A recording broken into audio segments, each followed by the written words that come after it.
Hi friends, welcome back best cooking channel. Friends అందరూ బాగున్నారా? ఈరోజు మన రెసిపీ వచ్చేసి గోధుమ పిండితో మృదువుగా చేసే గులాబ్ జాములు అండి. పాలతో తయారు చేస్తున్నాం. ఇక్కడ 1.5 లీటర్ పాలు తీసుకున్నానండి. పాలు చిక్కటి పాలు. ఆ పాలు బాగా ఎగిరి 1/2 కప్ వచ్చే వరకు కూడా మనం కాసుకోవాలండి, మరగబెట్టాలి. మరగబెట్టిన తర్వాత గులాబ్ జామ్ ఎలా మిశ్రమం కలపాలో చూపిస్తానండి. ఫ్రెండ్స్ 1 కప్పు గోధుమ పిండి వేస్తున్నానండి. 1/2 లీటర్ పాలకి 1/2 కప్పు అయిందండి. పాలు ఇలా బాగా చిక్కగా ఉంటాయి. మిల్క్ పౌడర్ అవసరం లేదండి. ఇప్పుడు పాలు చిక్కగా ఉంటాయి కాబట్టి ఇప్పుడు ఈ పాలు వేసుకుంటూ కలుపుకోవాలండి. గోరువెచ్చగా ఉన్నప్పుడే కలపాలి.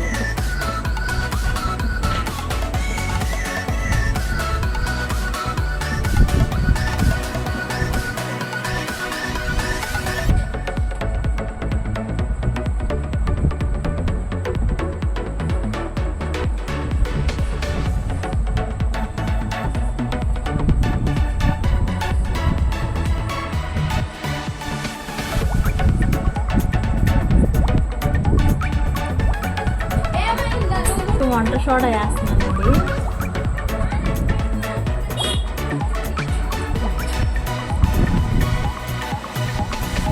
కొంచెమేనండి కదా, అందుకే కొద్దిగా వేసానండి.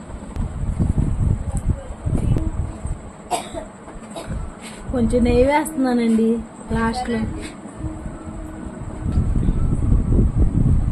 ఫ్రెండ్స్ ఈ విధంగా కలుపుకోవాలండి. చాలా స్మూత్గా ఉందో చూడండి. ఇలా కలుపుకోవాలి. మనం పంచదార మిశ్రమం తయారు చేసుకున్నామండి. 1 కప్పు గోధుమ పిండికి 1 కప్పు కొంచెం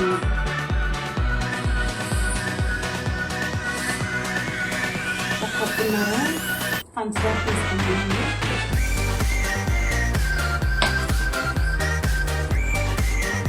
హాఫ్ కప్పు వాటర్ పోస్తున్నాము.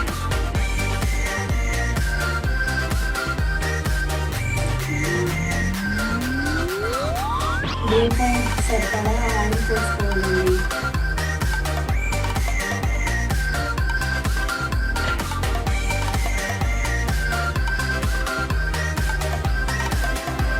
కొంచెం ఇలాచి పౌడర్ వేసుకోవాలండి.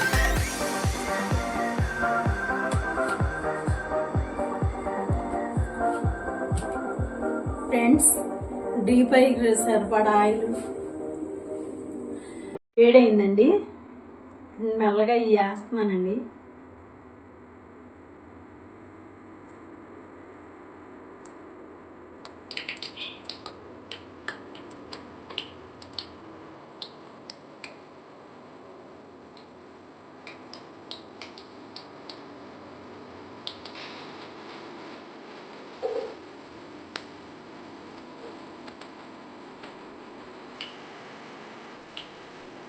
ఫ్రెండ్స్ సిమ్లో పెట్టుకొని కొంచెం కాల్చుకోవాలండి. సిమ్లో పెట్టుకోవాలండి, ఎందుకంటే మళ్ళీ లోపల ఉడకదు కదా, అందుకని. బాగా బ్రౌన్ కలర్ రావాలి ఫ్రెండ్స్. బాగా సిమ్లో పెట్టి కాలుస్తున్నాము. 90% ఇందులో కుక్ అయిపోవాలండి. 10% పాకం వేసిన తర్వాత కుక్ అవుతుంది. ఫ్రెండ్స్ మాకైతే ఇలా వచ్చినాయండి. మీకు కనుక ఈ వీడియో నచ్చినట్లయితే లైక్ చేయండి, షేర్ చేయండి, సబ్స్క్రైబ్ చేయండి ఫ్రెండ్స్. మరిన్ని వీడియో